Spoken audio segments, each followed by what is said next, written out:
Good morning, Chair Esquivel and members of the board. It's good to see you all. My name is Nathaniel Kane. I'm the Executive Director of Environmental Law Foundation. I'm here today on behalf of the Karuk Tribe, Environmental Law Foundation, Pacific Coast Federation of Fishermen's Associations, and the Institute for Fisheries Resources. The Karuk tribe and these groups support the adoption of these emergency regulations. We also support the broader effort to secure flows that will lead to recovery and sustainability of these fisheries in the Scott and Shasta rivers in perpetuity. We support this board's recognition that these rivers need protection, that without legal protection for minimum flows and the board's energetic monitoring and enforcement, every year is a drought year in the Scott and the Shasta. As we showed in our petition for a permanent regulation that we filed last year, prior to these regulations, minimum flows were not met in all except the very wettest years in recent decades. Indeed, the last year where the Scott reached the CDFW interim flow recommendation for September flows, when Coho began to run, was 1998. The last year where it met the minimum drought flows was 2017. And for perspective, as compared to this year, 2 weeks ago, the Scott River saw a peak flow of 8,000 CFS, which was the highest since 2017. But in 2017, that figure was 15,000 CFS. So we all want the faucet to turn on again and to see a really wet winter and a really wet spring. But without these emergency regulations, it is very likely that these rivers will go dry this summer and not provide adequate habitat for listed and culturally and economically vital species.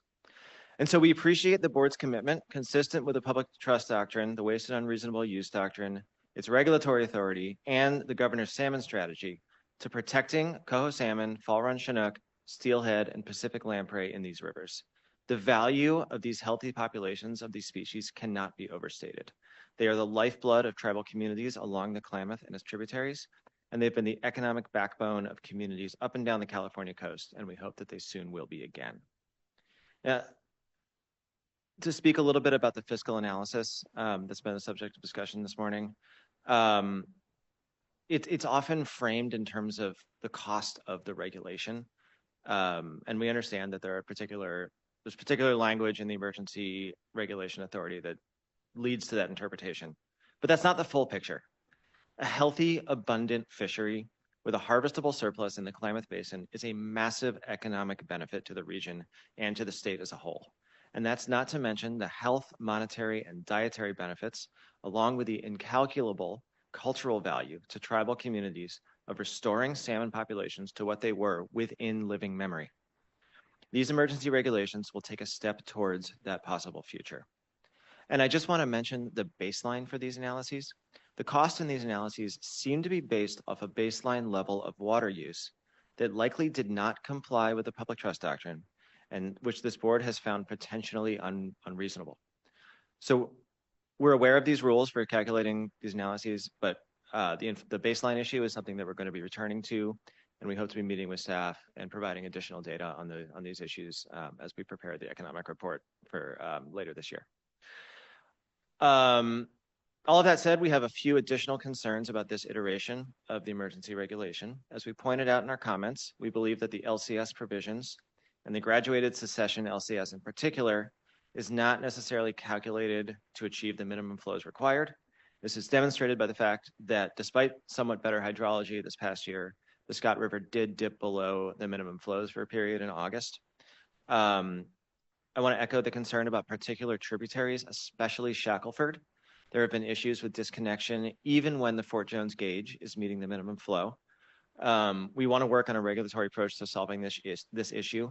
And that could be as simple as a visual confirmation that there's enough flow in that creek to get fish in during migration windows. That would be a start. Obviously, we would want it to be more robust over time.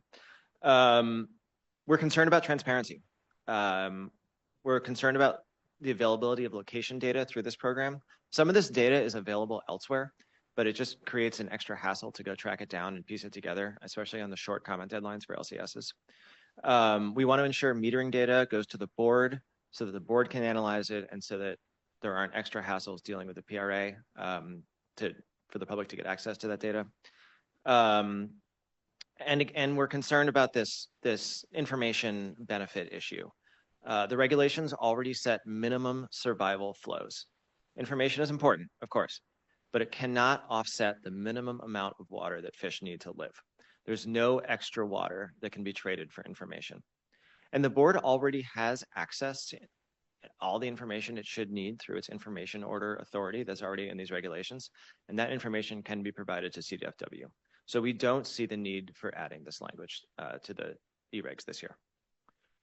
Last, we hope that this emergency regulation is one of the last times we need to do this.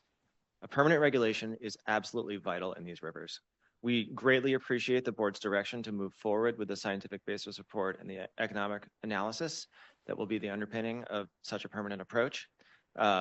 We, the groups I'm speaking on behalf, are gathering data. We hope to meet with staff soon to provide additional data and to help staff think through what those reports might look like. Hope to do that soon. In closing, I also want to particularly thank staff for working hard on this regulatory package over the last several months. I know it's a ton of work to put it together. The digest is incredibly thorough, and I know that a lot of the work happened over the holidays. Thank you. We support adopting the regulation.